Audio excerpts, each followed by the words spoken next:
Hello, everyone. Welcome and thanks for being with me today on this Wednesday, July 23rd. Today's gospel comes from Matthew chapter 13, 1 through 9. The seed. I'm going to begin just this reflection by just saying, if you don't have the Hallow app, I highly suggest it. Please, you can get it for free for up to 3 months, and then you can try it. Just try it. Today, I was reading this gospel and I had my thoughts, and then I listened to Jeff Cavins, and I had to chuckle. I had to just grin. Being a Hoosier, you're going to understand why in just a minute. On that day, I love that, just that beginning. On that day, Jesus went out of the house and he sat down by the sea. Picture that. He sits down by the sea. And as he sits there, such large crowds gathered around him that he got into a boat and he sat down. And the whole crowd stood along the shore. And he spoke to them at length in parables, saying, a sower went out to sow, and as he sowed, some of the seed fell on the path, and the birds came and they ate it up. Some fell on rocky ground where there was little soil, and it sprang up at once because the soil was not deep. And when the sun rose, it was scorched, and it withered for lack of roots. Some seed fell among the thorns, and the thorns grew up and choked it.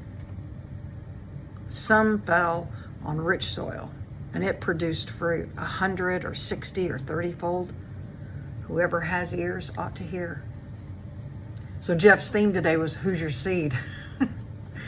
And he talked about the Eucharistic Congress in Indianapolis this last week and those seeds that were planted. And he says, who's your seed? Is your seed Jesus? Is your seed the Word of God? Is your seed one of the speakers? Is your seed someone that you ran into while you were there? And then those seeds were planted.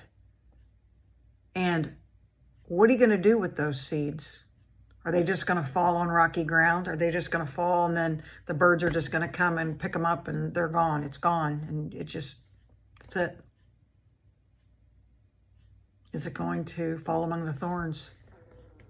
Oh, my stomach's growling. Fall among the thorns and, and then it's gone. Is it going to be on fertile soil? On fertile soil. How do we make fertile soil? Well, somebody came to my house not too long ago when we were digging something up in my yard. I can't remember exactly what it was we were doing, but they're like, it was at my dad's. I'm sorry, it was at my dad's house.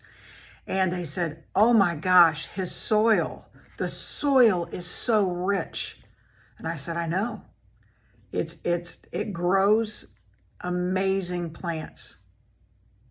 It's because he's fertilized it. He took care of it for years. He just fed his soil every day. Is that our soil? How do we feed it?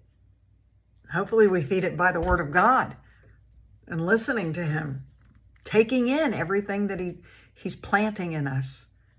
And then, what is it? What's the fold?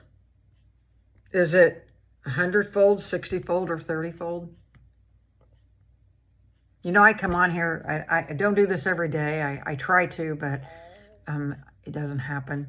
And I think about today and what Jeff had to say and who's your seed. And I think, you can listen to my reflection. It's strictly my reflection. That's it. But Jesus is the one. He's the one that we need to be listening to for sure. Sometimes we go out and we plant seeds and we have no clue.